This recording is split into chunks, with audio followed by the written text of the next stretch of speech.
This is where Malaysia's ICT dream, known as the Multimedia Super Corridor, was born some 20 years ago.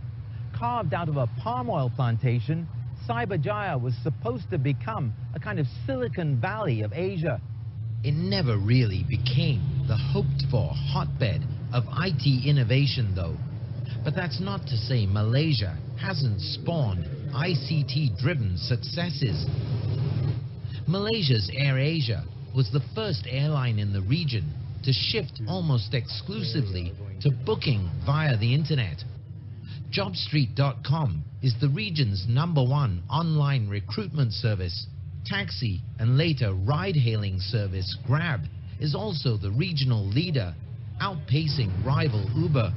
MDEC has been the agency driving Malaysia's ICT vision. Without what we have started 20 years ago, I think the awareness would be much lesser. This is a journey, and not all have able to benefit or leverage what the technology can bring to them. One sector that proved a surprise success is call centers and business process outsourcing. SciComm was one of the first to see this multilingual country's potential and has used the call center business as a springboard. The business is very commoditized, low margins, high competition, so we went up the value chain. So we went into digitizing government services, software development, and we went into emerging markets around the world. The biggest customers that outsource these days are governments. SciComm now handles the processing of all student visas for Malaysia's government. MDEC has helped companies like SciComm grow by offering tax breaks, making it easy to bring in foreign talent, helping them network, nurturing skills. Today, the agency is tasked with overseeing Malaysia's transition to a digital economy, in which the internet boosts productivity and opportunities, driving economic growth.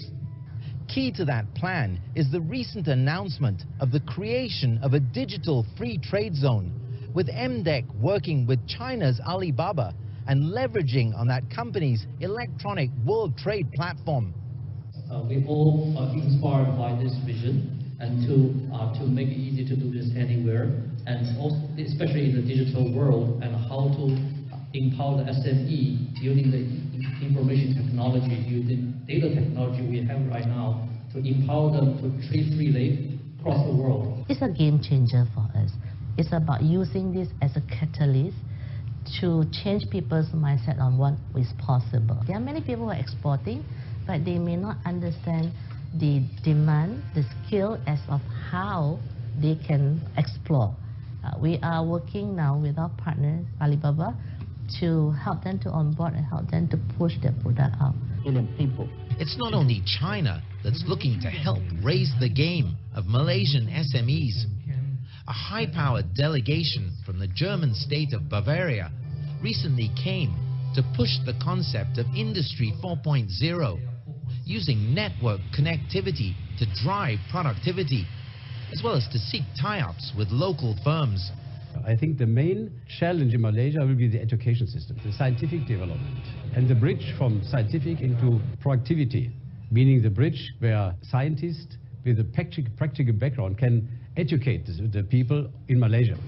Some Malaysian companies are helping drive that Industry 4.0 revolution. We help manufacturers to get in touch with where the raw materials are, which line is actually consuming more raw materials, and whether the raw materials is correct or wrong.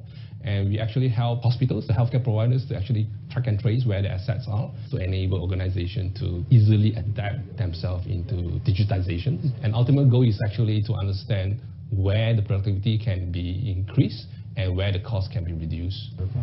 In other words, helping companies around the world do precisely what Malaysian firms need to do.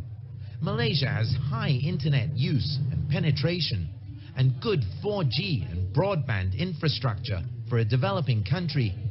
And though it may have fallen short of its lofty ambitions, the creation of the Multimedia Super Corridor 20 years ago has opened Malaysian minds to the opportunities that technology can bring, whether you're talking e-commerce, Internet Plus, the digital economy, or Industry 4.0.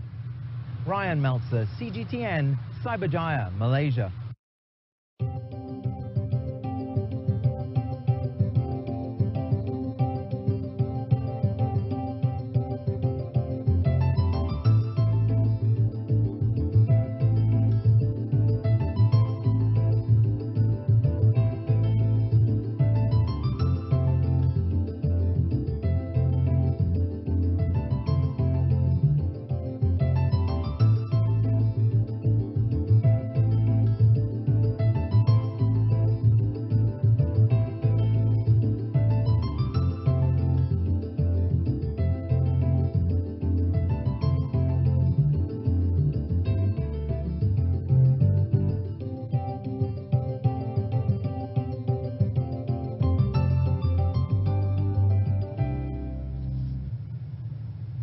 And tomorrow we will continue our special series, The Big Picture. And CGTN reporters will take you to India and Henan, China to see how the soft power influenced people.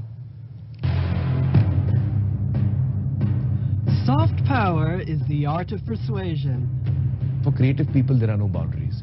And it is the creative people who try and bring cultures together. It is a perfect example of how soft power is used to change perceptions. It's a mighty force appealing to the heart and mind, key in international relations. They believe the revival of culture plays a key role. 握手言和这个 balance 刚好是我们中国文化跟其他民族文化完全不同的地方。 How is soft power translated into hard influence? And how does it stack up against cultural invasion?